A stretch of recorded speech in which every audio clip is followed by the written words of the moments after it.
To be sincere, Alex, I would say that they're not as damaging as they may seem, because with this Pope, there's those who love him and there's those who hate him.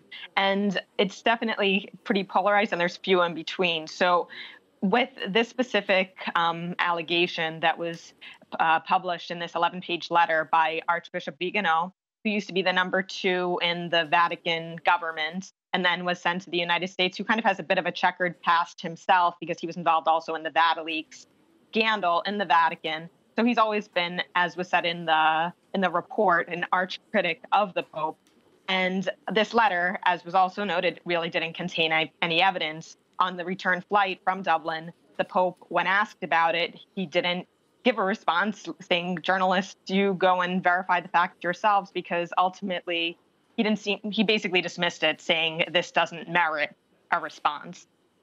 Yeah, we heard that, Deborah. It was a very short statement he gave on the plane to journalists.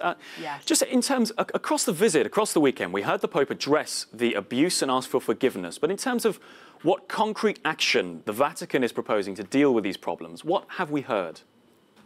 Yes, absolutely. Well, we actually know that a lot of actions have already been done by the Vatican. Most of these cases are very historic, like many of those who have actually perpetrated these horrendous, nauseating, terrible crimes are dead or retired. So if you look at the statistics now, the actual cases that are going on since 2002 onward are drastically reduced. So there's a commission in place for the prevention of such crimes. And then even within the Vatican sort of disciplinary department, there was a promoter of justice who occasionally the Pope had, for instance, sent to Chile when he wanted to verify, after having made the error of trying to defend a bishop because he thought, given the material, that the information that he was given, that he was innocent. He sent this Archbishop Scicluna to Chile to verify things. He gave a report that verified all these issues, and then the Pope ended up calling all the bishops to Rome. They all resigned, and then the Pope ultimately ended up removing various bishops, including the one that he defended.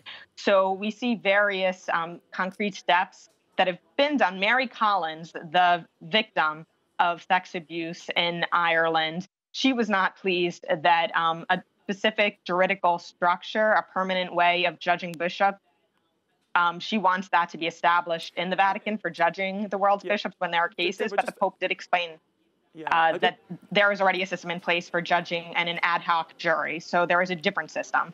OK, yeah, just picking up there, Mary Collins, obviously one of many who made a lot of comments about the visit. Overall, would you say this was a success for the Pope? It was a difficult trip. Everyone knew going into it that it would be a real challenge for the Pope, given everything that's happened, the suffering, the 40 years that have passed, how things have changed, the victims. And it proved to be exactly that. Pope Francis did everything that he could have, given the circumstances, and there was still a great turnout. Granted, if you make a comparison between the numbers between Pope Francis and John Paul II, things are different, but now there's also even practical considerations in terms of security limitations. Back then, things were totally different. But more than 350,000 went to the Mass, which was a significant number. Even despite all the rain, everyone, we saw there was still a lot of and, enthusiasm. Pretty poor weather there. Well, Deborah, I hope you have been spared too much of the rain. Deborah Lubov joining us from Dublin. Thank you very much.